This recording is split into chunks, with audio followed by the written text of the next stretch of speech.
Hello and welcome inside episode 9 of the Scully Scoop podcast. I'm your host, Adam Scully. It's been fun to get through 8 episodes of the podcast. Really appreciate Kara Wagland joining us on episode 8.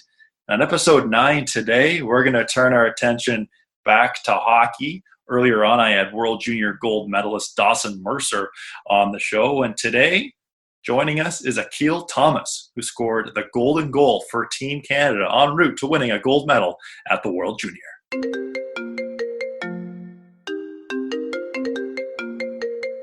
And we're pleased to welcome Canadian World Junior gold medalist and LA Kings prospect Akil Thomas to the show. Akil, how are you and how have you been during COVID? I've been good. I've been pretty busy planning a lot of different stuff with my business and stuff. So haven't been too bored, and I'm just looking forward to ending quarantine stuff. You and I both, my friend. Okay, we'll get to your business here momentarily, but let's start with working out. Obviously, staying in shape for a hockey player like yourself is crucial during these times and could be difficult, but how have you been doing it? Yeah, literally just doing whatever I can with what I have. Right now, I'm at my mom's house in Atlanta, Georgia. So she has a few weights, a few bands and stuff. So I literally just try to mimic my program as much as I can. And sometimes it's hard, but I just make it as hard as I can if I don't have much. So it's a little bit weird, but I'm doing as best as I can, and doing it with my siblings as well. So it's pretty fun. Yeah, that's the important thing, doing the best that you can. Now, I've noticed during this, people have been posting more workout videos on Instagram, some body weight stuff. Have you seen anything from there that you've tried to implement in your workouts? Not really from Instagram. If anything, I've been researching some stuff on YouTube and kind of just educating myself a little bit more on maybe areas of my body that I want to work on. That's important for sure. Another important aspect for athletes staying in shape and improving their craft is nutrition. Have you tried any of these fad diets like keto or intermittent fasting, that sort of thing? Yeah, not really. Just because with my body type, I literally just have to eat as much as I can. So not really a diet guy, if anything. I just try to eat, the right things and as much of it as I can. So really the only diet I'm on right now is just making sure I have my protein, veggies, and carbs, and that I'm eating a little bit more than usual because I'm trying to put on weight this summer. Trying to put on weight. A lot of people are trying to put off that quarantine 15, and you're doing the opposite. So good for you, man. You mentioned your business. We'll get to that momentarily, but you also just recently started a podcast with one of your former teammates. Tell us a little about that.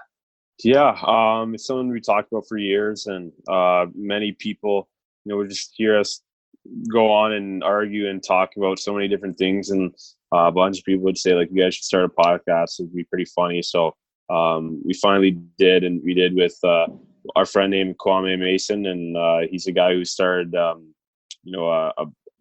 documentary on Black hockey players called Go on Ice, and we thought he had a big platform, a huge following, and if we just threw on the podcast to his platform, then we would automatically have a bunch of audience and a lot of people, a lot of followers. So it's been doing well. We recently just had Ron MacLean on. We dropped that today, so see how that goes. But yeah, it's been awesome. I think we're gonna actually become a podcast under the NHL soon, so it's pretty cool. You mentioned it right there, Ron MacLean. I was going through the Instagram just before this started. How'd that conversation go? What'd you guys talk about? Yeah, it was good. It was really good. He's always been an advocate for, changing the game for the better in terms of, racial things. And we just asked him a couple questions on his opinions regarding that. Just asked him a couple things about how he kind of grew up and what his upbringing was like. And he just had a simple conversation. And obviously when you hear a guy like him talk all the time, he's always talking about hockey and it's kind of scripted. So we kind of wanted to ask him a couple questions that, that people wouldn't really know. That's awesome, man. I can't wait to tune in and listen. So you're really one of the most fascinating athletes I've ever spoken to, and most fascinating athletes across hockey, because not only what you do on the ice, but off the ice with your company. Tell us a little about how Apparel all got started. Yeah. I just started as a t-shirt company really when I was 13, and I just wanted to be a little bit more independent, and I didn't really like ask my parents for money all the time, and I just kind of started as a side thing. And at 15, we registered it as a legit company, and it just kind of snowballed. And 5 years later, we're actually doing big numbers, and we're doing really well. And it's gone a lot more busy, and it's kind of become more of a job than a hobby now. So it's actually been pretty cool. And it's just something that kind of takes my mind off hockey. And Zale, is there a significance behind that name too? Yeah. So we knew we wanted to use a trident because my mom's from Barbados, and there was a trident on the Barbados flag, and we just got a designer to modernize a trident. So tridents represent Greek mythology, and we went on one of those websites that you type in a word, and it gives you a bunch of words associated with whatever you type in. And we typed in Greek mythology and just went down the list for a few hours, and we came across Zale, and we wanted a 3 to 4 letter word, and just kind of sounded cool off the tongue, and it meant power of the sea. And just going to Barbados in the summers and living in Florida at pretty much my majority of my upbringing, from probably age 6 to 11, just being by the beach all the time, it just seemed like it fit, and we just kind of went from there. That's awesome, man. Now, after you guys won World Junior Gold, Jeff ONeal wore one of the Zale Apparel sweaters on the TSN panel. What was it like to see that on national TV? You know what? It was so weird. Mostly because I had no idea. I was literally just at my friend's house, and we were watching hockey, and then like TSN came on, and Jeff ONeal was wearing my hoodie. I was like, whoa! Like, I didn't even know he had one. I don't know how he got it. I think someone might have bought it for him and then shipped it out to him or something. I'm not sure, but I was not expecting that. I was just looking forward to watching the Leafs, and then Jeff ONeal was wearing my hoodie, so it was pretty cool. It was really cool, actually. Yeah, you love to see that. That's awesome. Okay, so during quarantine, what's a typical day in the life been for you, balancing working out and Zale at the same time? Yeah, you know what? When I wake up, I've been trying to get more on a better sleep schedule, because it's easy to just go to bed at 3 because I have nothing really to wake up for in the morning. But I've been trying to be a little bit more self-disciplined with that. So usually when I wake up, I watch game film on like my favorite players. I read a couple pages of my book. I usually watch a TED Talk or something like that, and then I usually get on with my day and do Zale stuff. So I have a few things that I know that are things that I have to do first thing in the morning, and I don't do anything before I do those things. And then usually I just spend the rest of the day just obviously I work out as well, and then I just spend the rest of the day doing Zale stuff and playing video games, FaceTime with my friends and stuff. So I've actually been pretty busy, to be honest. I haven't been bored at all yet. That's good. That's very good. Okay, now when life was normal and you were still playing in the Ontario Hockey League, what was it like, not only with your own business, but playing hockey and also going to school all at the same time? What was it like balancing that? Yeah. Well, so when I played in Niagara, my first year I was in grade 12 because I skipped grade 9, and that was kind of difficult in terms of just having full workload and obviously playing hockey and Zale. But my second year, I was taking a class at Brock University, and I was only taking one class this semester, so it wasn't really that bad. I was still pretty busy, but if anything, when I come home from a road trip or come home from a game or I practice, like I love just getting home and kind of directing my attention and my energy to something else, just get my mind off things, because I'm the type of person where I think about hockey 24/7. And sometimes when maybe you're not playing well or maybe things aren't going right for the team, it's kind of toxic because you're thinking about it all the time. And so I enjoy it. It's never too much for me because I always know that, obviously hockey comes first, and I let nothing distract me. So it's been pretty fun. And but this year I actually didn't take classes this year just because of World Juniors and kind of anticipating getting traded from a rebuilding team. So didn't really work out, but I'll probably do classes in the future. Yeah, for sure. I understand that. So I mentioned off the top you're an LA Kings prospect. What kind of conversations have you had with them about where you could possibly play next year whenever things do get back to normal? Yeah, we haven't really had a conversation about that, to be honest. But I think the expectation in my position is to start the year in the A. But obviously, I know that's just realistic, and I'm going to do everything in my power to make sure I'm not there. But at the end of the day, I'm okay with reality.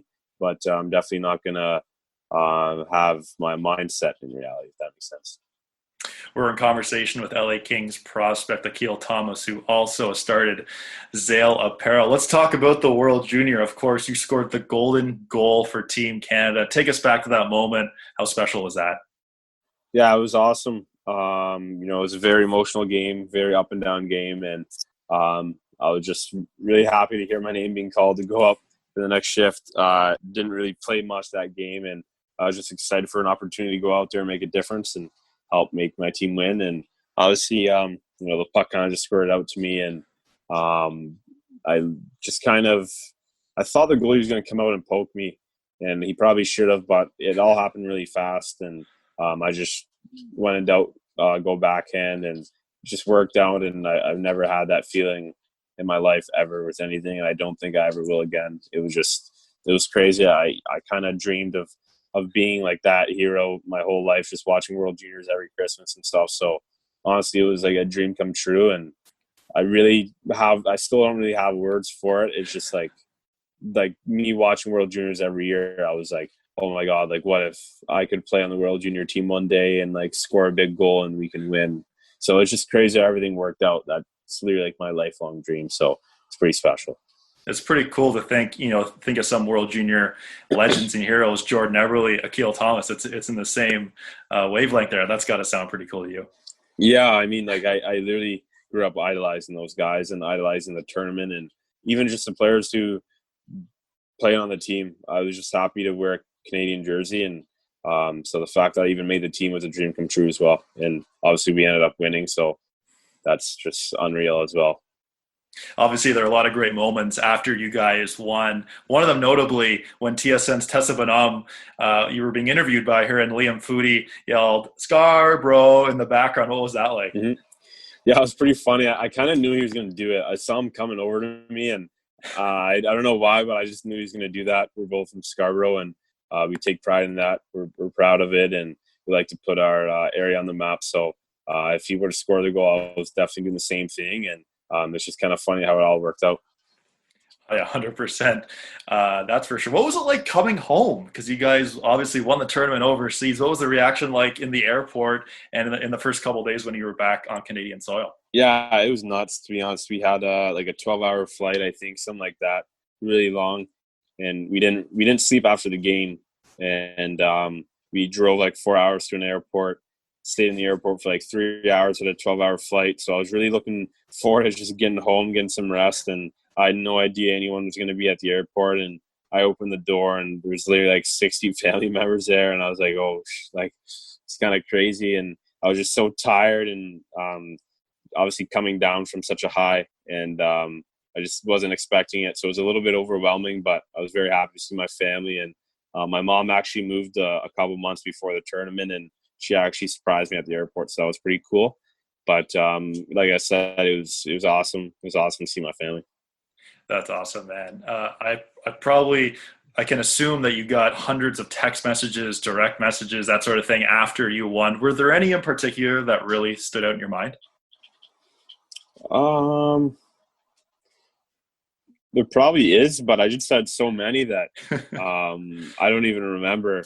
There definitely was a couple for sure, but yeah, I literally just can't remember. It was just there's so many messages, and I was just trying to get back to everyone because I didn't want to be that guy to not respond to a friend or something. But I literally had thousands of people reach out, and even just random people I tried to respond to just because I like when people support me and what I do.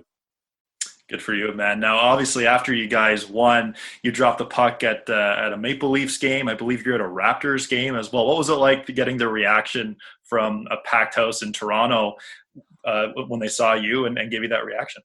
Yeah, it's crazy. It was nuts. Obviously, I grew up loving the Leafs, and to be there with my teammates and to be honored, winning the gold medal for Canada, it was absolutely crazy. I had family at the game as well. They found out I was dropping the puck, and they bought tickets instantly. So it was awesome. We're in a box, and a lot of fans were coming up to us, taking pictures and stuff, and just feel like kind of important to the country was awesome. And obviously, I went to the Raptors game and was honored there. And I'm not really a basketball fan, but that game definitely turned me into one. And obviously, they won the championship, so definitely more of a basketball fan now as well. And to be honored there was awesome. And I had courtside tickets, obviously, and it was crazy. I just see myself as a regular person, regular Canadian, and to kind of feel like I made a country proud and happy. It just feels pretty cool, and just feels like I made my parents proud. That's spectacular, man. Now, I read a quote from you after you returned from the World Junior where you said, "I want to inspire kids to have goals and go after them because I am living proof that it can happen." Tell us about that, and how much does that mean to you? Yeah, it means the world to me, to be honest. Obviously, I'm a kid who wants to make the NHL one day, and a lot of kids want to make the NHL. A lot of kids practice every day to do it, and I'm a kid I think I'm pretty driven, and I practice. I do stuff every day to try to get there, and sometimes there's been points in my career where maybe I just haven't been feeling great about certain things and feel like giving up, or just feel like maybe my dreams won't happen. And I think that's just a part of everyone's journey. And I obviously I've made the team, but maybe at certain points of the year, if I had a bad game, I'd be like, oh, maybe I'm not going to make this World Junior team. I'm screwing myself over here. So just to stick with it and stay inspired, and just to believe in yourself, I think is huge. And there's definitely times in this season where I didn't believe in myself, and there's times in the tournament where I didn't believe in myself, and didn't think I was going to make a huge impact on the team. And obviously, I made a pretty big impact. So I just kind of stuck with it, and hopefully I can kind of teach other kids to do the same thing. That's a good motto to have. Okay, a couple of fun ones before we let you go. If you can think back to that World Junior team, who would be the one player that you'd want to quarantine the most with if you had to spend, let's say, 2 weeks with them? Who's the one guy who you think you could stand for 2 weeks? Good question. Really good question. Well, my roommate was Dawson Mercer, and he was a Okay. really good guy. Very easy to roommate or to room with, and no issues. He was a great guy, pretty funny. So maybe him, or maybe Quentin Byfield. We became pretty close to the tournament, and he's a really, really funny guy. Would definitely have me laughing quite a bit, and I could beat him in the NHL quite a bit as well, because he's a big gamer as well. Yeah, we had Dawson Mercer on one of my first podcasts, and he was hilarious. Okay, on the other side of things, is there one guy who you'd last an hour with and you think, okay, man, like this can't go much longer. Like I can't do this anymore. Probably Aiden Dudas. We've been roommates like at pretty much every camp, it seems like, and I think hopefully we'll live together next year. But he's just a really funny guy. Loves to talk a lot. Loves to sing. Is always doing something. So I've had enough of him recently. Well, Akil, we've taken a lot of your time. Before we let you go, where can our listeners and viewers learn more and find more information about Zale Apparel? Yeah, we have a website, zaleapparel.com. Our Instagram is @zaleapparel. We have a Facebook as well, just Zale Apparel 2. And yeah, that's pretty much it. We're actually working on a huge esports tournament that's launching this Friday. It's an NHL 20 tournament for Xbox and PS4, and we're really, really excited for it. We're going to have pretty much every hockey influencer out there involved, players as well. So there's going to be like top draft picks playing, and guys who will be playing in the NHL and maybe are playing in the NHL right now in it. So it's going to be pretty cool. Really excited, and I'm sure whoever's listening will see it on Instagram or something like that. So we're pretty excited.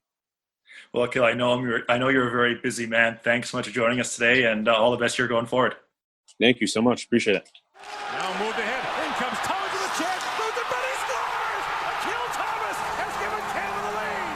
Many thanks again to Akil Thomas for joining us right here on the Scully Scoop podcast. He's one of the most fascinating athletes I've ever interviewed. He helped start his own company. He's an LA Kings prospect. And yes, he helped Team Canada win World Junior Gold. Well, looking forward to episode 10 coming out in the next couple of days. The first 9 have been so much fun to do, and I can't wait to bring you so many more.